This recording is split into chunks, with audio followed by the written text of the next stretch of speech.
रहता है, ইটালিতে है, ঢাকায় থাকে, লন্ডনে থাকে, মার মনটা খালি ছটফট করে, ঠিক না ঠিক ধরে বলেন।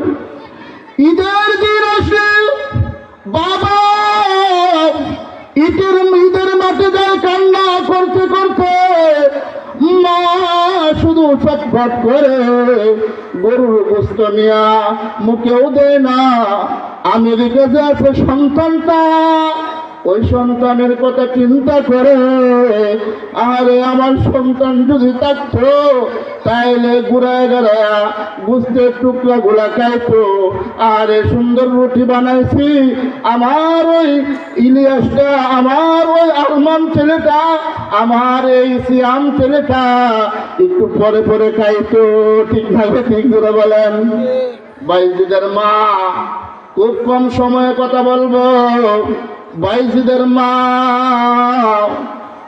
এভাবে দিয়ে আসলো। হঠাৎ মনে চাইছে বাইজিদ বাড়িতে আসবে, মাকে দেখবে। উস্তাদের কাছে জিজ্ঞাসা করলো, উস্তাদ আমাকে একটু ছুটি দেন, আমি আমার মাকে একটা নজর দেখার জন্য বাড়িতে যাব। বাইজিদ হেঁটে হেঁটে হেঁটে হেঁটে রাত্র হয়ে গেছে, অনেক রাত্র হয়ে গেছে। দরজায় আয়সা এরকম ভাবে নক দিছে। এখন তো কলিং বেলের যুগ, আমরা বাসা বাড়িতে দেখি কলিং বেল টিপ দিলেই ঘর থেকে বাইর হয়। ওরা যান বাইজিদ ঘরের মধ্যে এরকম ভাবে টোকা দিছে। ভিতর থেকে মা বলে, কে তুমি? আমি এসেছি আপনার বাইজিদ। না, এটা আমার বাইজিদ হতে পারে না, আমার বাইজিদ তো আলেম হয়ে আসবে। কি করে জুড়ে বলেন? আমার আলেম হয়ে আসবে, এটা আমার বাইজিদ না।